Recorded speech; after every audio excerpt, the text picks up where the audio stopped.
Hello and welcome to another Python tutorial for MS365. If you happen to be in class with me, welcome. Today we're going to talk a little bit about K-means clustering.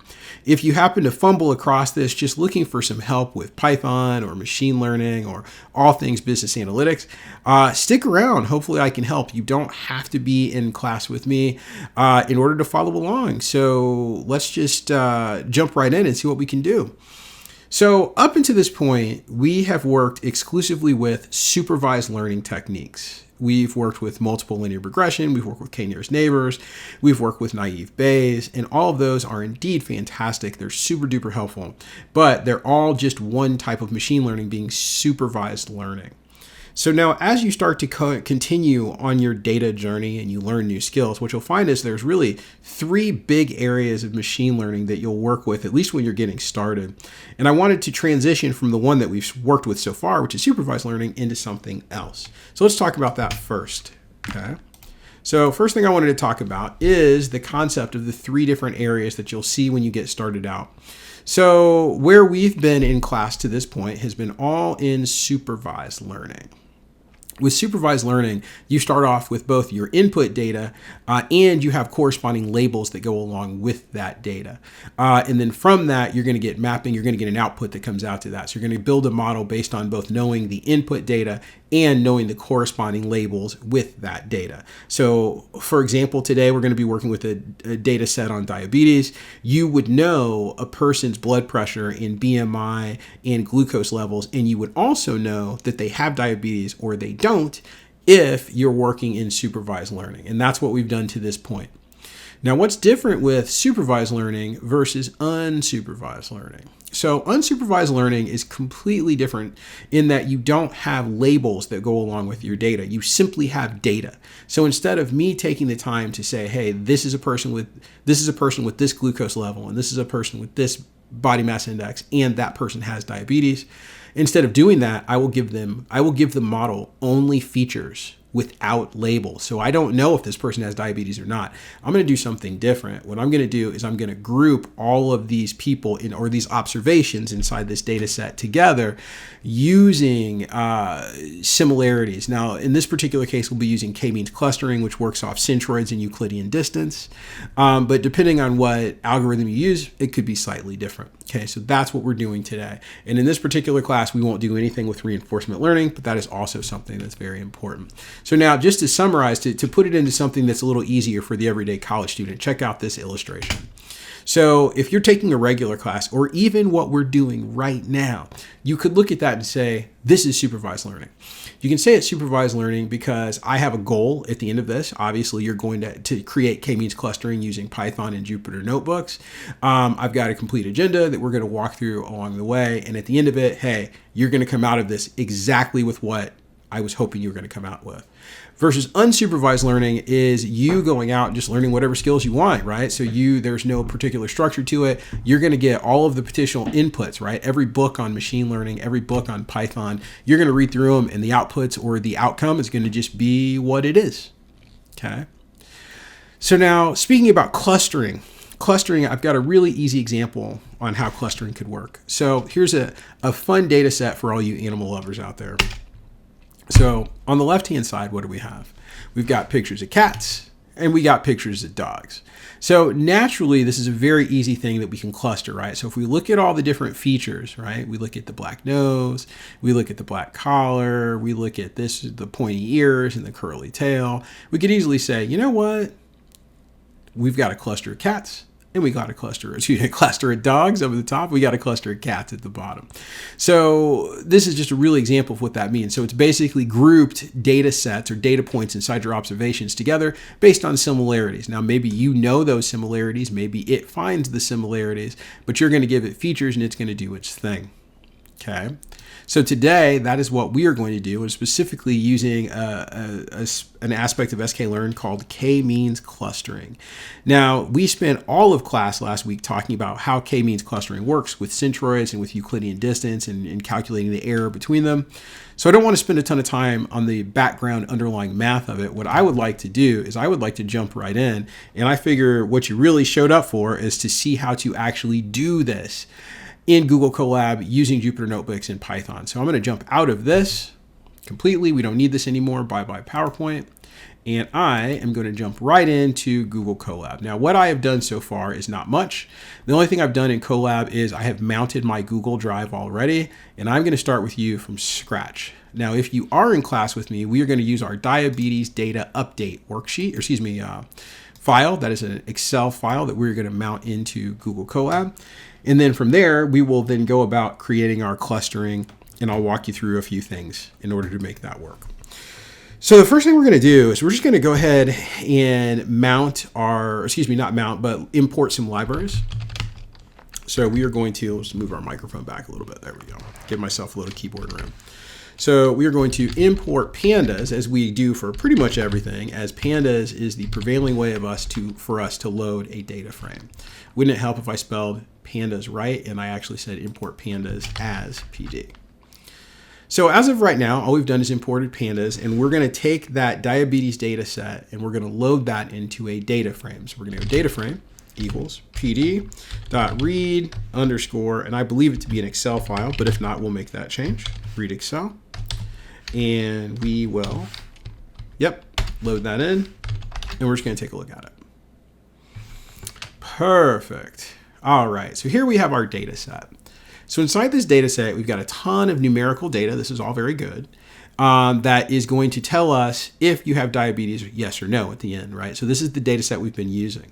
So now what's going to make this interesting is instead of using this outcome text as a target variable as an outcome, we're not going to use this at all. So this outcome text of diabetes or normal, we're not going to do that.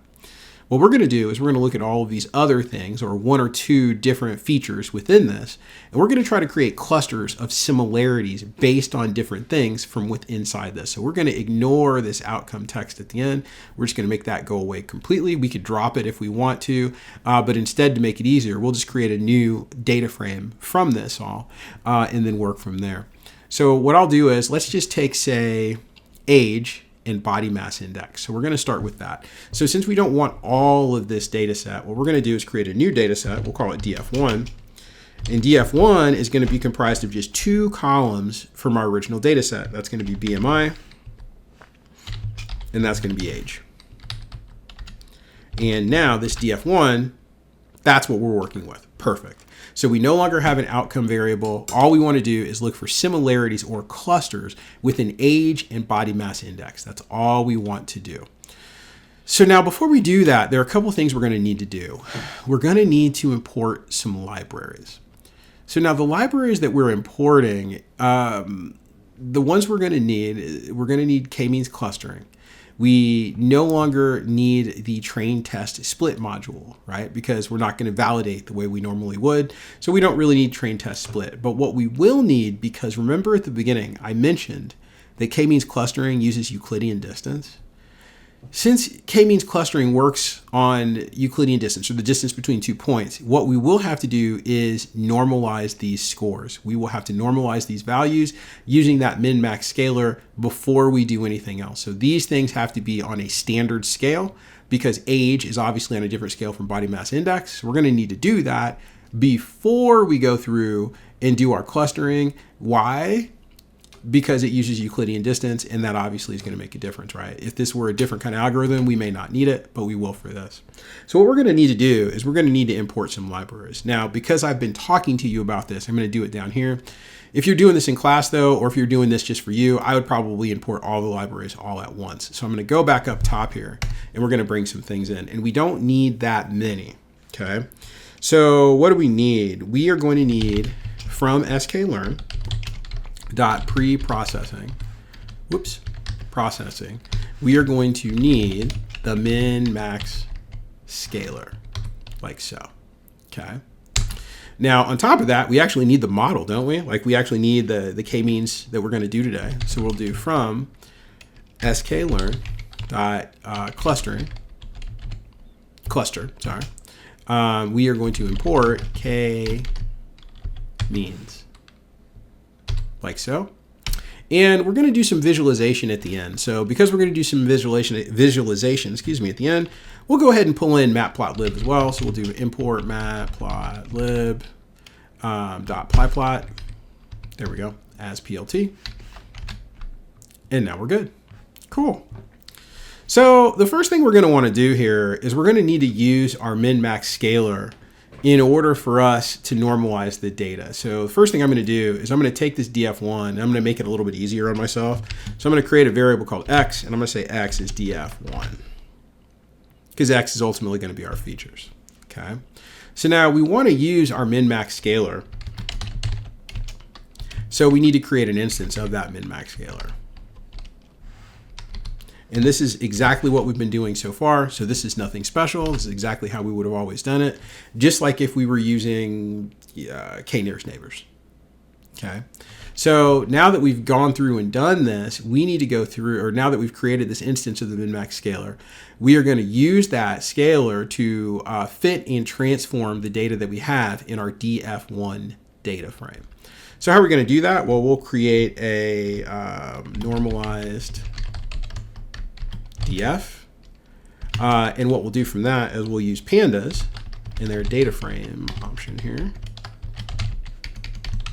Okay. So if you're confused on what I'm doing right now, I'm actually just starting off by creating a new data frame called normalized df. And I'm doing that by using pandas to create that, right? So we know when we use this data frame method option here, we have the ability to go in and give it whatever data that we want to actually be in the data frame. And then after we do that, you'll see it up here. So there's our data. You'll have the ability to go in and put in whatever columns you want to appear as the axis, right? So data, columns. So what I'm going to do is actually pretty cool. I'm going to use the scaler that I just created. And I'm going to do fit and transform. And I want to apply that to x. Okay. Now, if I just left this as it is, it would indeed work. Okay. So if I just do this, it should work. But if I look at normalized df, the problem that I'm going to have is that it's going to have just index numbers for columns instead of actually column names. Why did it do that? Well, I never gave it column names. I didn't tell it what to look at. So now I can do that. Here's an easy way to do it. Okay, so I'm going to go back into my original data frame, or my original statement up here. I'm going to do columns equals x dot columns. And now when I run this, haha, look at that. All of a sudden, we are on a normalized scale. So this means we are okay to proceed. We have done everything correct. It is all good. You can pass go. So now I'm going to go back and I'm going to redefine x again. So I'm going to say this time that x equals normalized df. And that's where we want to feed. This is what we want to give to our actual k-means algorithm. So next thing I'm going to do is I'm going to create an instance of that k-means algorithm. So I'm going to just create a variable, call it whatever you want. We'll just go k-means, or we'll just call it km to keep it simple. Okay. And from there, I'm actually going to call that k-means that we imported like so. And with k-means, the way you set it up is actually very similar to k-nearest neighbors. So remember, when you do k-nearest neighbors, you have to set the value of k. When you do k-means, you actually set the value of k as well, but the value of k is the number of clusters you're creating versus the value of k in k-nearest neighbors is the number of neighbors that define the majority class. So in this particular case, what I'm going to do is I'm going to say in clusters, and I'm going to start off with just an even number, or just a simple number. So I'm going to say 3, but I do want to talk to you about what that means. Also, we're going to create a random state. As you know, you can pick any number you want here. So I'll just go random state of 1. If you're confused on what random state means, I talk about it quite a bit in my encoding video. So feel free to go back and check that out. And one other thing I want to point out before we get too far into this, I arbitrarily picked the number of 3 for clusters.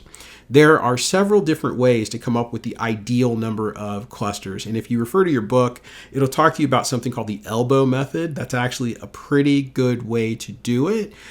This video would be pretty long though. If I go through the code to do all of that, we will talk about it in class, and I'll probably do it on a second k-means video on top of what we're already doing. So for now, just to keep it simple, just to make sure you see the code on how we do this, I've gone with just a cluster of 3, but there are better ways to do what I just did. Okay. So for now, we should be all good, and we are going to go through and run this, and we're all good.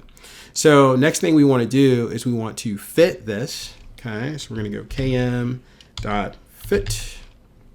and we're going to fit that to X, and boom. Perfect. We are all good. So now at this point, we fit it, but we haven't actually done anything with it. So you'd want to see what it did, right? We want to see those labels. So what you're going to want to do is you're going to take the labels that we just created and put those labels back in our original data frame. So basically those labels, those clusters that we just created. And it's going to give us, so we did 3, and remember we start at 0. So you'll see in just a minute, when I look at the rows inside my data frame, when I pass it back in, there'll be numbers under the clusters column between 0, 1, and 2, right? Because we did clusters of 3 and we started at 0. So what I'm going to want to do is I'm going to actually go back to my original data frame. So I'm going to create a new column in that data frame. So inside my original data frame, which was called df, I'm going to insert a column called cluster. And I want that cluster to be use the model that we just created, specifically the labels, like so. Perfect. Okay. So now if you want to see what that did, if we just look at that original data frame, how about that? Check it out. So this was all of our original data right here. And now we've got a corresponding cluster that goes along with it. Okay, we've got a corresponding cluster that goes along with it. Now there's a couple things we could do just to kind of get a vibe of what this does, like a couple different ways we could look at this. So for example, I could use location. So I can do df loc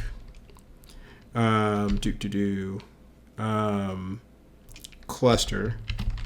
Or actually, we can actually make it even easier than that. So before we get into doing the clusters, let me just quickly remind you of the things that we can do with just using loc or location. So for example, I can do 1 through 10. And if I do df loc 1 through 10, it's going to give me literally indexes 1 through 10. Now keep in mind, it starts at 0. So when I did 1 through 10, I just left off row 0. Quick reminder of some things we did in class, right? So I could start at 5. And if I don't leave anything, or if I don't put a number after the colon when I'm using loc, it'll give me 5 and then all of them, all the way down to the 763 final one. 767 is the last row. I could do that the other way. So I could leave this blank, and I could jump here and go 5. And if I do that, it's going to give me those, right? So it's going to be 0 through 5, inclusive. Okay, so these are all things that are pretty cool that you can do just to kind of navigate through your data frame. But what I really want to do is I want to dig in and I want to start creating variables or data frames specifically for each cluster. So I'm going to have a data frame for cluster 0, data frame from cluster 1, and a data frame for cluster 2. Now, why would I want to do that? Well, you would do that if you wanted to visualize your clusters. Like, so say you wanted to actually see what this looks like visually on a scatter plot. You could do that by setting up a couple different data frames with just your individual clusters and then putting all of those on a single plot, aka a subplot scatter plot. Okay. If you're happy with what you've got, you know what? You could just stop right now, not do anything else. Okay. So it really just depends on what's good for you. For what we're doing in class and for what is probably beneficial for people, we're going to go ahead and keep pushing on through this. So we're going to create a scatter plot before we get out of here. So we're going to stick with that first. So here's what we are going to do. So we're going to create a couple variables. And the variable that we're going to start off with, which we don't really need this,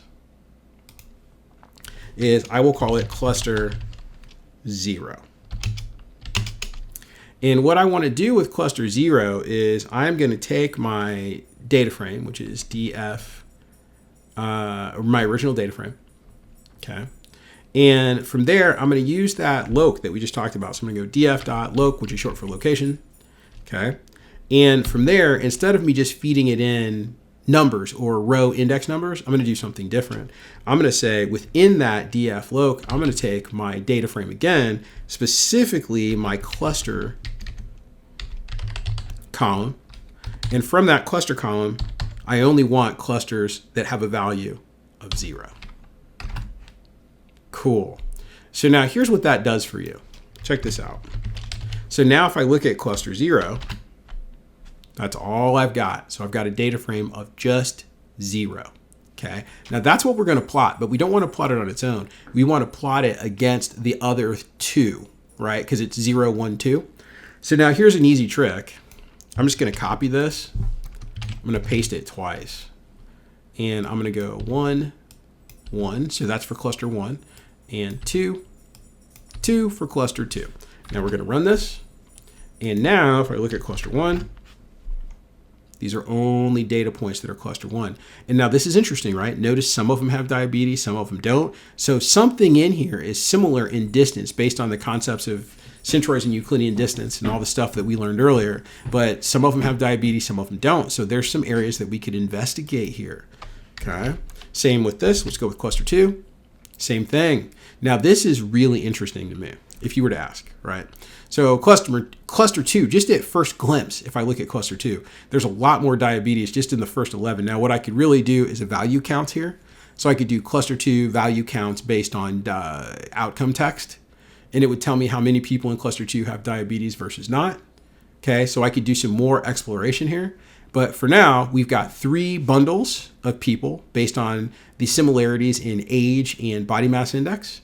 Okay, and I can look at, actually, that's all we need from there. Okay. So we're cooking right along. Things are going smoothly so far. So our last step is to visualize this. Okay. We want to visualize our clusters. We want to look at them on a scatter plot. So in order to do that, to have 3 of them on the scatter plot, we're going to create a subplot. So we're going to go plt.subplot like so. So we're going to start off with that. Okay.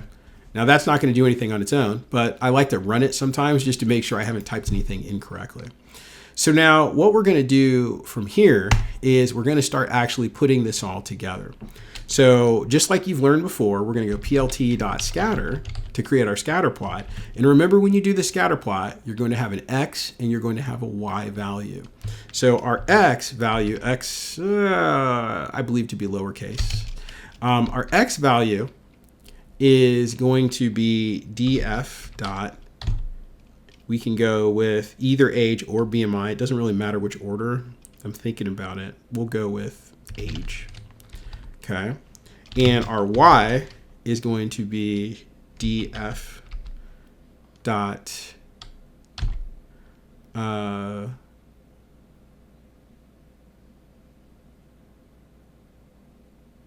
BMI. Nope. Yep, BMI, like so. And then from there, and here's what we did wrong. So we don't want to have DF here. I was just kind of thinking out loud as we did it. So instead of doing DF, what we want to do is actually, we're going to call our cluster. So we're going to do cluster 0, and we want age. And we want cluster 0, and we want BMI. Okay. So now what is that going to do for us? Assuming I spelled everything right, not sure that I did. Cluster. We'll see it in just a sec. Here we go.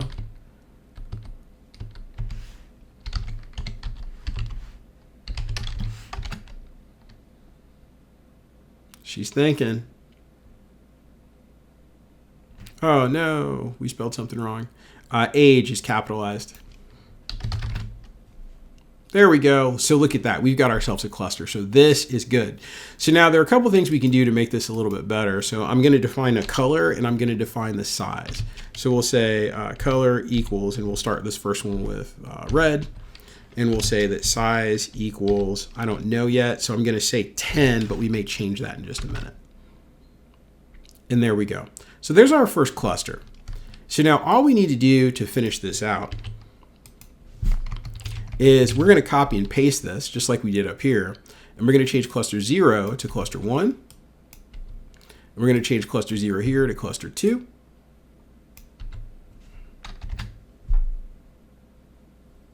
And we need to change our colors from red. We'll change this one to green. And we'll change this color to blue. And there you see your clusters. Okay. So you're able to visualize the clusters that actually appear inside your data frame, just like so. So now some things you can do to make this interesting. You can kind of play around with the size if you want. So just sort of depends. Everyone's different. So if I make them too big, they'll get big if you like it like that. I tend to prefer to make them on the smaller side. And there you see fit. So now you do have the ability to use the predict feature. So I could do km.predict, but in order to do predict, I would actually need to know the data points that I would feed into this model. And remember that it uses it off of Euclidean distance. So I wouldn't just be able to type in straight up numbers. I would actually have to go through and put them in pairs. But it is feasible to do. It's absolutely something that we can do, that model predict. But for most people, as you're exploring it, this is usually a good place, at least in this class, this would be a good place for us to stop. We have clustered our customers or our patients into bundles, 1, 2, and 3. Or we'll say 0, 1, and 2.